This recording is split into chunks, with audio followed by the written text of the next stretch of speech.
So tanghalian na ngayon. Nagbigay na tayo ng pagkain sa ating mama pig. Ayan, si Joanna nandun sa kabilang kulungan. Tapos itong ating mga biik. So yung pagkain natin sa kanila ay with feeding. Ayan, malalakas na talaga sila kumain. So bali pang 3 araw kayon, simula sila winalay. So update din natin yung ating mama pig. Kasi kahapon, pagpunta dito sa technician, kinuha niya yung kanyang isang biik. So tingnan natin sa malapitan yung ating mga biik. Isa pala to sa yung kaibahan ng ating mga biik pag nawalay na po natin sila. So medyo may diferensya po talaga pag nakadidi sila sa mama pig at pag nawalay na sila.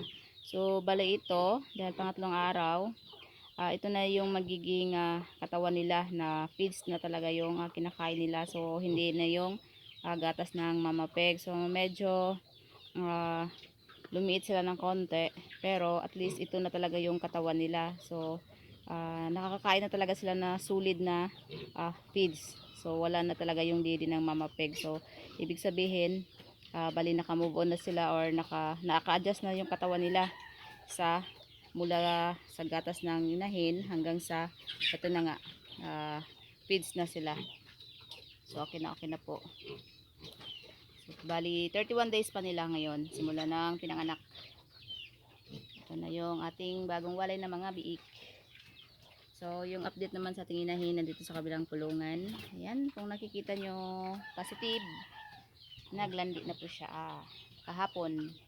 Simula to kahapon. So ganun talaga yung aking mama pig pag galing pag walay, ikadalawang araw maglalandi agad yan. So kahapon ito na nga. So sa ngayon hindi pa siya nag-hit. Hindi pa po siya nag-hit. So naglandi pa lang po siya. Ito lang yung kagandahan sa inahin natin pag maganda yung pagpapakain natin. Kasi maglalandi talaga yan kaagad. Hindi katulad ng ibang inahin na tinitipid sa pagkain habang nagpapadidi. Kaya yan, naglulugon, hindi naglalandi agad, aabot pa ng mga 2 weeks, 1 week. Pero yung sa mama pig po natin, ganyan po talaga yan. So 2 araw or 3 araw mula walay, landi agad. So ito yung proof natin na maganda yung pagpapakain natin sa ating mama pig. Ayan. So ito yung pagkain ng ating mga biik. Parang pag binibigyan ko sila ng dry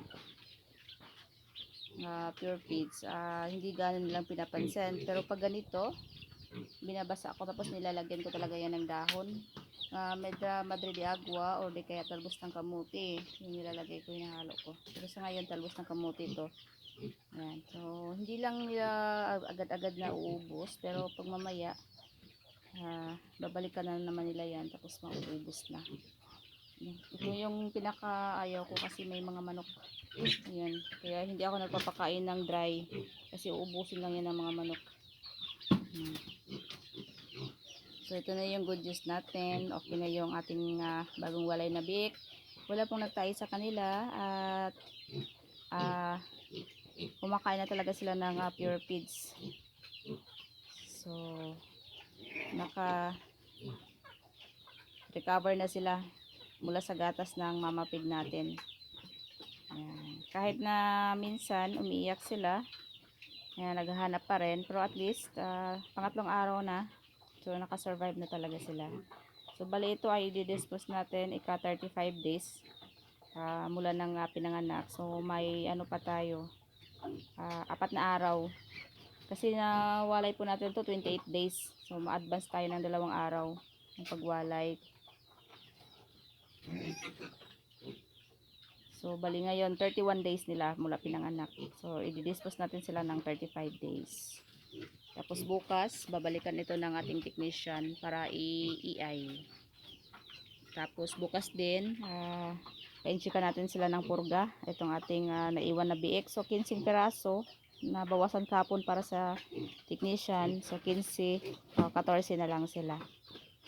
Yan. So ito lang po muna yung update natin mga ka-farmer. Happy farming po sa lahat.